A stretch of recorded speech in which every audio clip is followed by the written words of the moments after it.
Bom dia, irmãos. Estamos mais uma vez online, né? Para estudarmos mais uma lição da Escola Bíblica Dominical. É a última lição, né, do nosso trimestre, baseado no livro de Neemias, a lição de número 13. A pastora me procurou essa semana, né? E nós abordamos até o fato de termos que trabalhar mais uma vez dessa forma devido às resoluções da prefeitura e também o momento que estamos passando, né? Nós estamos, mais uma vez, né, em isolamento, né, vamos dizer assim, para a diminuição dos casos que estão muito graves. Nós temos vários relatos, os irmãos já sabem, graças a Deus, nossos irmãos em Cristo estão bem, mas pessoas próximas a nós estão passando, né, por momentos difíceis, né, devido ao aumento da gravidade da doença, né. Então nós estamos mais uma vez reunidos, né, com a palavra de Deus através dos recursos, né, da mídia, né, do celular, para que a gente possa estar assim mantendo, né, a nossa fé, mantendo a nossa comunhão com Deus através da sua palavra e através dos estudos. Pois eles são de número 13, não fuja das decisões difíceis, um tema bastante atual, e essa semana então foram uma semana muito decisiva em todas as áreas, né, tanto política como eclesiástica, né, sobre o que iria fazer, o que iria acontecer, né, com a cidade, com a igreja, com as pessoas, com o trabalho. Foi uma semana inteira vivendo, né, esses tipos de decisões e decisões difíceis para ser tomadas. No caso que nós vamos estar estudando nesta manhã, são decisões, né, que Neemias teve que fazer junto à nação, junto ao povo, né, para manter a fé e a comunhão do povo para com Deus, né, e passava por decisões fortes, né, atitudes fortes, né, atitudes contundentes, atitudes de impacto, né. Ele precisou. Então o capítulo 13 é um fechamento, quase que toda a narrativa da história de Israel e a reconstrução da cidade, do muro, né, um fechamento, né, assim, as conclusões finais daquilo tudo que o povo de Israel passou e que serve para nós. A lição de hoje foi gerada, né, foi feita pelo nosso pastor Geraldo Jeremias, um homem de Deus muito bom, né, que a gente gosta muito das suas mensagens, suas pregações. O pastor Geraldo Jeremias fez essa conclusão. Não fuja das decisões difíceis, baseado no capítulo 13 do livro de Neemias. A introdução fala sobre o que nós estudamos nesse trimestre, né? E colocando-nos a par, né, daquilo tudo que a gente já estudou, né, sobre a saída, sobre a liberação, né, de Neemias junto ao rei Artaxerxes, o retorno da nação e o princípio das construções e a construção do muro, que foi algo assim espetacular, né, que foi feito em 52 dias, né, uma coisa assim feita através do homem de Deus, pelo poder de Deus, né, junto à nação, que ficou manifesto a isso. E nesse último capítulo, Neemias ele retorna e tem algumas situações acontecendo dentro da cidade de Jerusalém que que precisa ser corrigida, né? Precisa ser enquadrada. Vocês fiquem com a sua Bíblia aberta, nós vamos fazer os tópicos, recorrer à palavra de Deus, porque foi o capítulo 13, e nós vamos entender um pouquinho da história. Não fuja das decisões difíceis. Que Deus nos abençoe e nos dê capacidade, nos dê orientação correta para que possamos entender mais uma vez um recado de Deus para as nossas vidas. Amém? Vamos então. Primeiro tópico diz assim: confrontou os infratores com a palavra de Deus. Versos de 1 a 4 diz assim: naquele tempo fez-se o povo uma leitura em alta voz do livro de Moisés, e nas escrituras se achou restrito que o Amonita e o Moabita não serão admitidos à Assembleia de Deus, isto é, para sempre, porque não vieram ao encontro dos filhos de Israel com pão e água. Encontraram contra eles Balaão para o amaldiçoar, mas nosso Deus mudou a maldição em bênção. Quando o povo ouviu esta orientação da Torá, excluiu sumariamente de Israel todos os que eram da descendência estrangeira. Antes disso, o sacerdote Eliasabe tinha sido supervisor dos depósitos da casa do nosso Deus. Ele era parente próximo de Tobias. O povo foi levado por Esdras, o sacerdote Neemias, o governador, a relembrar a aliança que havia sido feita com o Senhor, que jamais se misturaria com povos refratários à vontade de Deus.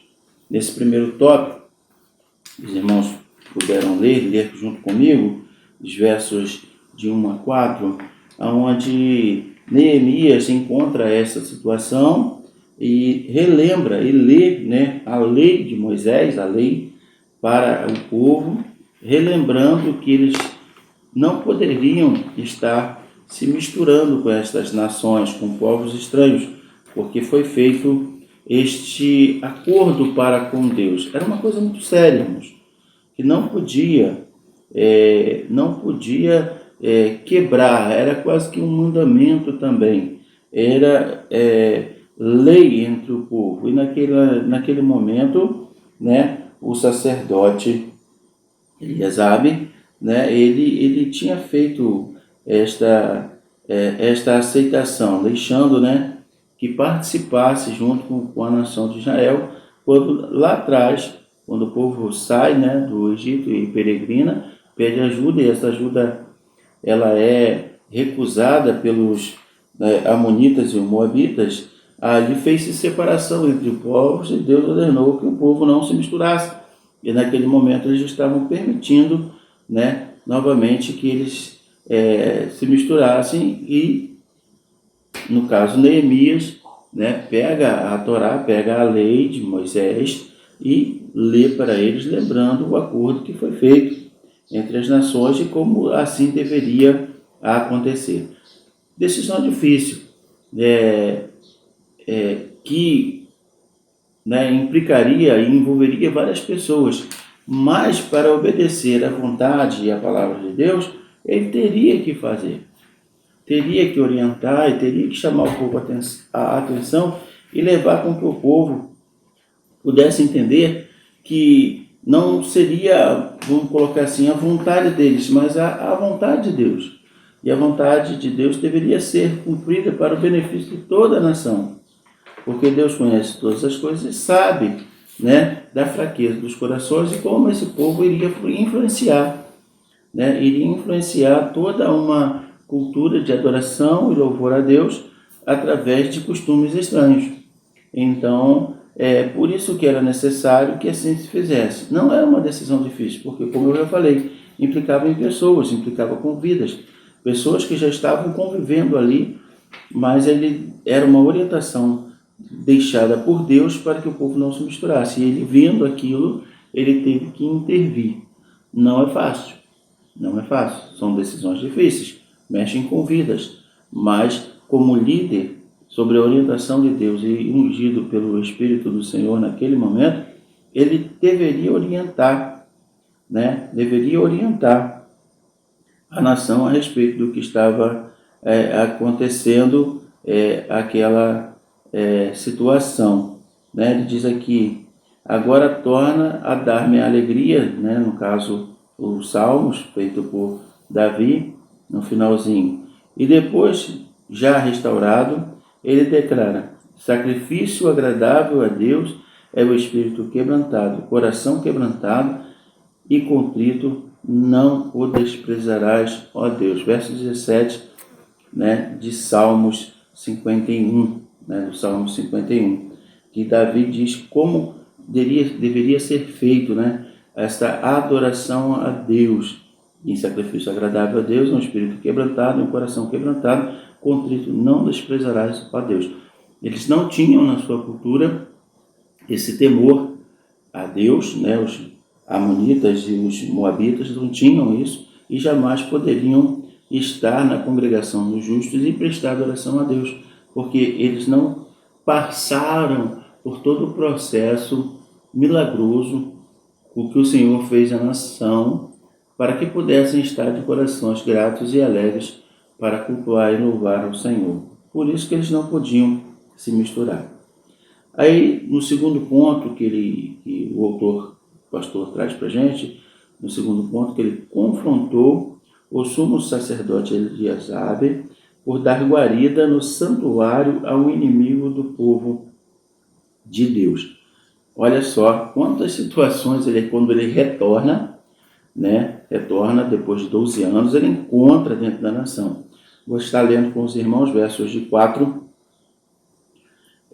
a 8. Diz assim: Antes disso, o sacerdote Eliasabe tinha sido o supervisor do depósito da casa do nosso Deus. Ele era parente próximo de Tobias. Ele havia emprestado uma sala que antes fora utilizada para guardar ofertas de cereal ou incenso, os utensílios do templo e também os dízimos do trigo, do vinho novo, do azeite derramado para os levitas, para os músicos e cantores e para guardar para os guardas dos portões, além das ofertas para os sacerdotes. Entretanto, quando tudo isso estava ocorrendo, eu não estava em Jerusalém, pois no 32º ano do reinado de Artaxerxes, rei da Babilônia, retornei à presença do rei e algum tempo mais tarde roguei sua permissão. Então recebi autorização e parti de volta a Jerusalém. Aqui soube do mal que Eliasabe fizera ao acender uma câmara a Tobias nos pátios do templo de Deus. Fiquei profundamente decepcionado e por isso atirei todos os móveis de Tobias fora daquela sala sagrada. Confrontou o sumo sacerdote Eliasabe por dar guarida no santuário a um inimigo do povo de Deus. Versos 4 a 8, eu li com os irmãos, né? Depois de 12 anos, Neemias pede, né, autorização para retornar.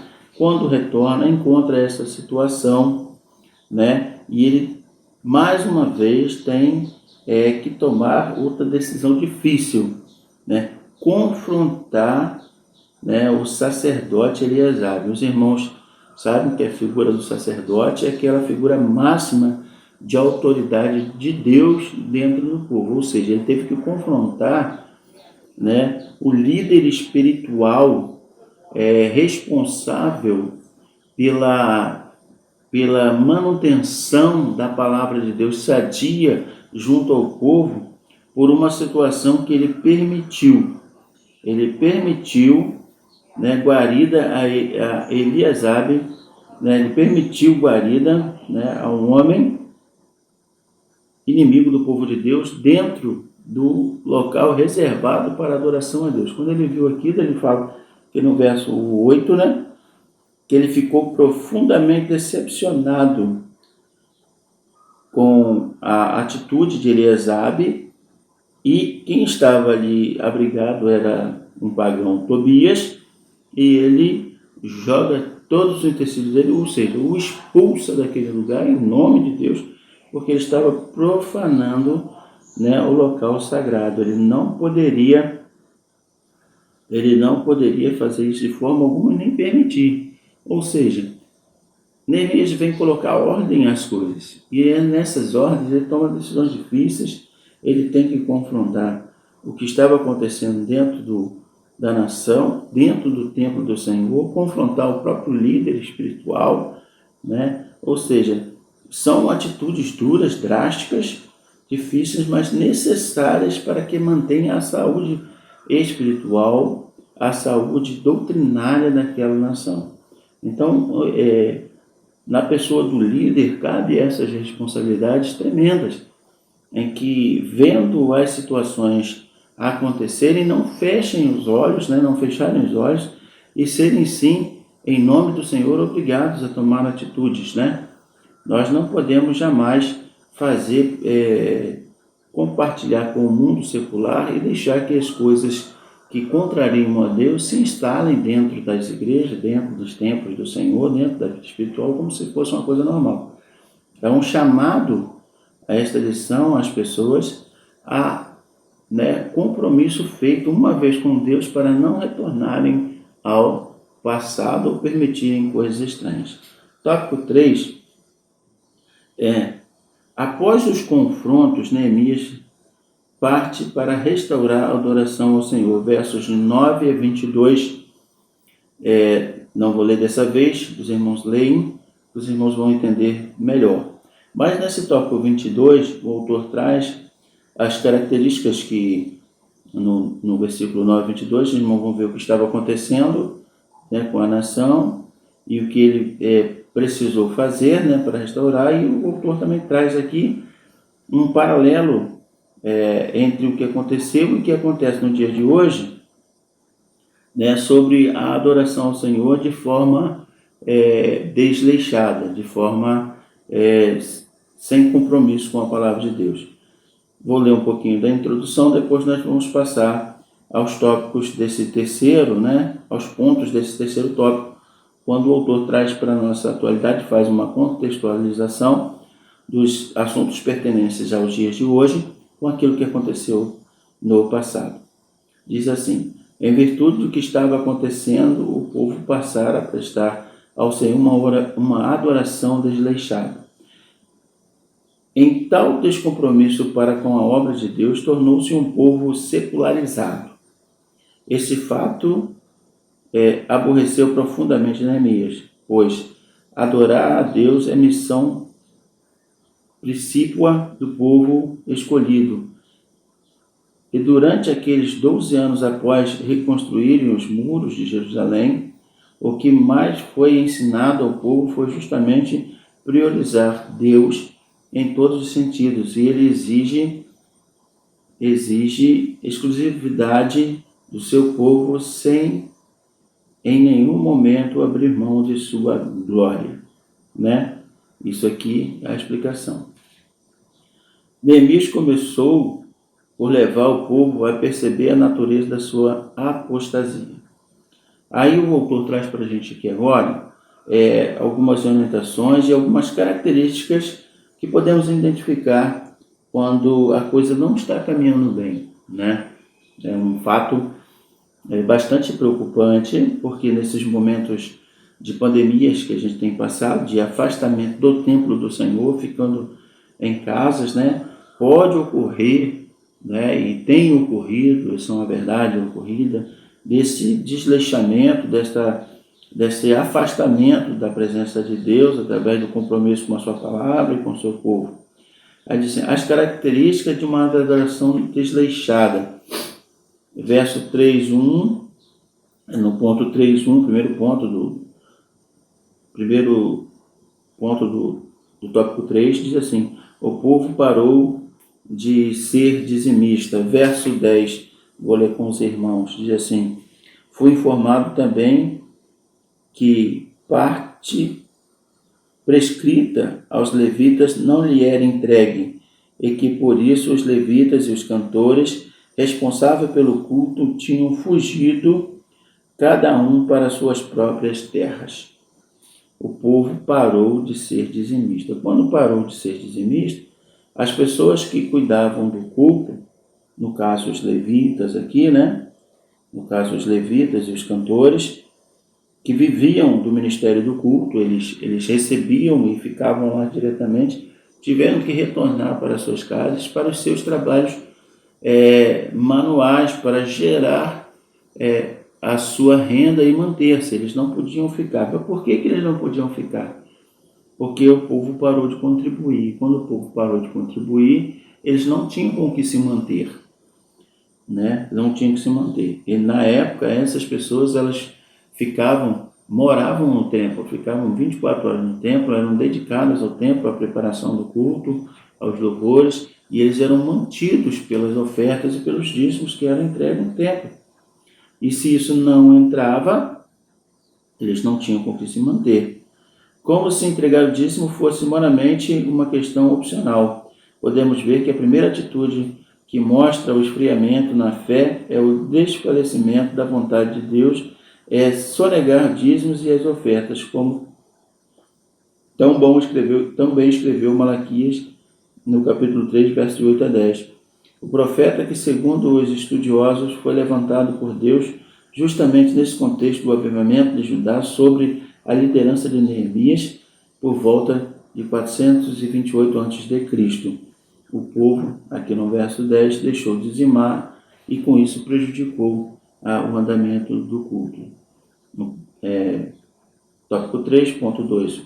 O dia do Senhor começou a ser profanado. Versos 15 a 22. Os irmãos vão ver que eles deixaram, e iam cuidar das suas atividades e não mais separavam, o dia de sábado, para poder consagrar ao Senhor. Outra marca do desleixamento espiritual é de respeito ao dia do Senhor, que, como bem sabemos, para nós é o domingo, dia da ressurreição de Cristo.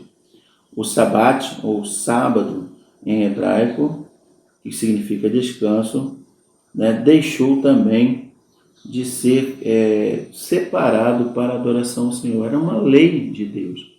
Era uma lei deixada por Moisés para que o dia de sábado fosse totalmente consagrado à adoração a Deus. Não se podia fazer nada, não se podia negociar, não podia se passear, não podia fazer nada. Era estritamente voltado à adoração ao Senhor, totalmente voltado o dia do sábado. Para nós hoje é o domingo, porque foi no domingo que o Senhor ressuscitou, então nós separamos o domingo para estarmos na igreja, para estarmos relembrando o sacrifício de Cristo, para estarmos adorando ao Senhor, separarmos o dia de semana. Nós separamos o domingo. Os judeus naquela época tinham como lei separar o sábado, mas como Cristo morreu e ressuscitou, hoje nós separamos o domingo. O dia do Senhor começou a ser profanado, sinal de deslixamento, sinal de que a pessoa está se afastando da vontade de Deus, quando começa a desprezar o dia separado para adoração ao Senhor, dizendo que esse dia seria um dia comum, que poderia praticar qualquer atividade sem que houvesse problema algum, E nos traz atenção também que hoje nós não podemos também considerar o domingo como sendo um dia comum. Domingo, a gente fala, domingo é dia de irmos para a casa do Senhor, é dia de louvarmos ao Senhor. Eu às vezes falo assim, não, domingo eu estou na igreja, vamos fazer tal serviço. Não, domingo não, porque eu posso escolher, lembrando sempre isso, irmãos. Porque tem irmãos que trabalham, já a sua empresa não permite, então não podemos ir. Mas é um sinal de quando as pessoas começam a secularizar o dia da adoração ao Senhor, como se fosse um dia comum, e tratar os seus negócios como se não precisasse ir à igreja, não precisasse cultuar. Isso traz esfriamento e afastamento, dos irmãos e da obra de Cristo Jesus. Ponto 3 do tópico 3. O envolvimento dos filhos da luz com os filhos das trevas. No versos 23 e 24, vou ler com os irmãos aqui. Versos 23 e 24, um fato ocorrido naquele momento muito grave. Então dei ordens expressas aos levitas que purificassem e fossem vigiar os portões, a fim de garantir que o dia do sábado, voltasse a ser respeitado como sagrado. Além disso, naquela época, constatei também que alguns judeus tinham desposado mulheres estrangeiras de Asdod, Amon e Moabe. A metade dos seus filhos falava a língua dos Asdod ou a língua de um dos outros povos gentios, e não sabiam falar a própria língua de Judá. o envolvimento, outra característica, o envolvimento dos filhos da luz com os filhos das trevas. Nesse ponto, né, do capítulo 13 de Neemias, nessa situação, o povo de Jerusalém, o povo de Judá, casou-se, né, com pessoas de outros povos e constituíram famílias. Olha que situação difícil. Ele teria que corrigir este problema. Porque, segundo a narrativa aqui, os filhos deles já estavam falando em outros idiomas, que não era o hebraico, que era a língua do Judá, dos povos de Deus. Eles não estavam falando mais a língua, estavam misturados. Isso trouxe um grande problema. Diz assim o tópico: o Senhor já havia alertado que os hebreus não deveriam construir matrimônio com os povos idólatras, exatamente para que não se contaminasse o povo santo do Senhor com os imundos costumes pagãos. Ou seja, era uma orientação. A lei tinha sido deixada, eles deveriam ser norteados por esta lei, estar de acordo com ela, e nesse momento que ele chega e encontra, são famílias já constituídas, e ele tem que tomar decisões difíceis, pedir para que eles pudessem, né, para que eles parassem com essa prática e até mesmo desmanchassem, né, o seu casamento, né, para que voltassem a sua origem, né, que deveria ser um povo totalmente separado, mas houve esse problema. E nessa situação, né, nós vamos ver na frente que vai ter um problema muito sério, né, que são as questões dos samaritanos, né, com essa mistura, essa miscigenação que aconteceu. As ordens de Deus foram completamente desprezadas, pois aconteceram vários casamentos mistos e famílias judias foram totalmente miscigenadas. Com o resultado, houve um completo esfriamento da obra do Senhor, com os pais e filhos adorando a deuses diferentes. Olha o problema gerado. E ele teve que intervir, viu esta situação e ele teve que dar um basta, cessar, né, com estes casamentos que estavam acontecendo, porque o povo ia perder a sua origem. Era a identidade do povo, ela precisava ser mantida. E naquele momento ele foi obrigado a intervir nesses relacionamentos conjugais para que as pessoas pudessem, para que a nação continuasse num caminho certo. E mais tarde deu origem a esse povo miscigenado, né, onde gerou várias discriminações. E Jesus, à frente do seu tempo, voltou, né, para poder trazer a paz, né, para este momento difícil que foi ocorrido pela não observação das ordens do Senhor através da sua lei, para que o povo não se misturasse com povos estrangeiros. E isto aconteceu, futuramente gerou uma nação cheia de preconceitos, e aonde Jesus Cristo teve que intervir e morrer na cruz para trazer de volta a compreensão de Deus às pessoas e aos corações das pessoas. Mas Neemias teve que intervir, situação extremamente difícil. No capítulo 3 ainda, no capítulo 3, Neemias e sua ira santa, versos 25 e 31, quando ele chega no templo, né, 25 a 31, ele chega ao templo, né, e põe tudo abaixo, né. Eu os repreendi e invoquei maldições sobre eles, cheguei a espancar alguns deles e arranquei-lhes os próprios cabelos, fiz que jurassem por Deus e os advertis: não darei vossas filhas em casamento aos filhos dos pagãos, Do mesmo modo, não tomareis filhas deles para vossos filhos, nem para vós mesmos. Ora, acaso não foi exatamente isto que Salomão, o rei de Israel, errou e pecou? Entre uma multidão de nações, não havia rei que se igualasse a ele. Salomão era amado por Deus e o Eterno o constituiu rei sobre todo Israel. Entretanto, até mesmo Salomão foi conduzido ao pecado pelas suas mulheres gentias. E nesse presente momento temos que ouvir que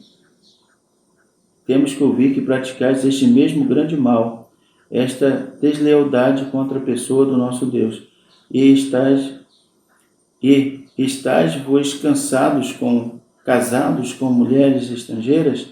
Eis que um dos filhos de Joabe, filho de sumo sacerdote Eliasabe, era genro de Sambalate, o amonita, e eu tive que expulsá-lo para longe da minha presença. E orei: não te esqueças deles, ó meu Deus, pois profanaram o ofício sacerdotal e a aliança dos sacerdotes e dos levitas. Deste modo purifiquei os sacerdotes e os levitas de toda a prática e influências pagãs que lhe determinei responsabilidades, cada um de acordo com o seu próprio cargo. Também estabeleci normas e provisões de lenha, indicando datas exatas que deveriam ser trazidas, assim como para os primeiros frutos, e orei, e lembra-te de mim, para o meu bem, ó meu Deus. Ele teve que, naquele momento, agir duramente, tirar as pessoas daquela situação. Quando ele fala aqui a questão, né, dos cabelos, né, aquela cabelo era uma forma de humilhação pública, provavelmente para marcar um momento de confrontação. Chaplin informa que naquela época o raspar os cabelos indicava humilhação, punição, desgraça. Há um curioso episódio sobre isso em 2 Samuel 10:1-5, relacionando incrível o povo de Amon, pivô justamente da questão aqui ressaltada por Neemias.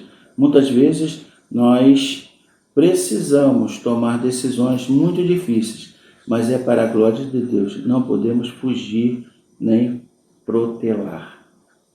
Irmãos, esse é a lição de número 13, trazendo para nós também para que a gente possa entender algumas decisões que difíceis de ser feitas, mas que em nome de Deus precisam ser tomadas, né? Não sei se você em sua vida, ou em algum momento de sua vida, já teve que fazer algumas decisões em nome de Deus ou em nome da sua fé, né? Mas isso é um fato que ocorre em lideranças, mas ocorre também na nossa vida pessoal. Quando pessoas vêm tentar confrontar a sua fé em Cristo Jesus, vêm tentando diminuir a sua crença, vêm tentando até mesmo te afastar do caminho do Senhor, e muitas vezes são pessoas queridas nossas, e quando a gente tem que, né, lutar para manter a nossa fé em evidência, manter a nossa fé viva e não abrir mão da nossa crença em Deus e em Cristo Jesus. Nesta lição última, nós vemos Neemias agindo de forma contundente, né, aqui bem presente, né, para poder brigar praticamente para manter o povo, manter a nação nos caminhos do Senhor. E ele diz: lembra-te de mim para o meu bem, ó Deus, sempre orando, sempre pedindo orientação ao Senhor, debaixo da orientação de Deus e tomando as decisões que Deus, o orientava a fazer, sempre na orientação do Espírito. O que acontece? Decisões difíceis, pessoas que ele teve que confrontar, pessoas que ele teve que afastar, pessoas que ele teve que até que expulsar. Mas ele não fez isso por ele só. Ele fez orando ao Senhor, pedindo a direção dele, para que assim pudesse agir. Nas nossas decisões, irmãos, também deve ter sempre esta postura. Orar ao Deus, ver se é da vontade do Senhor, examinar as Escrituras, como Ele fez, olhar nas Escrituras, se Ele está agindo diretamente com a vontade. Isso é mortificação da nossa vontade do eu e fazer a vontade de Deus. E muitas vezes a vontade de Deus, né, vai requerer que nós confrontemos as outras pessoas para manter a fé em Cristo Jesus. Então não nos podemos fugir de nossas responsabilidades. Tem coisas que não podemos negociar. E uma dessas é a adoração ao nosso Deus. Que Deus nos abençoe e nos dê forças para continuarmos sempre na presença do Senhor, fazendo a vontade dele. Vamos orar? Amado Deus, te agradecemos, Senhor, por este estudo e que o Senhor possa manter viva e acesa em nossos corações a vontade de estar sempre nos teus caminhos e fazendo a tua vontade. Perdoa, Senhor, os nossos pecados, perdoa, Senhor, os nossos desleixos para com a tua palavra, se houve algum momento, que o Senhor possa nos trazer à memória aquilo que o Senhor tem de bom para as nossas vidas e que possamos manter acesa a fé em Cristo Jesus. Assim nós oramos em nome de Jesus. Amém.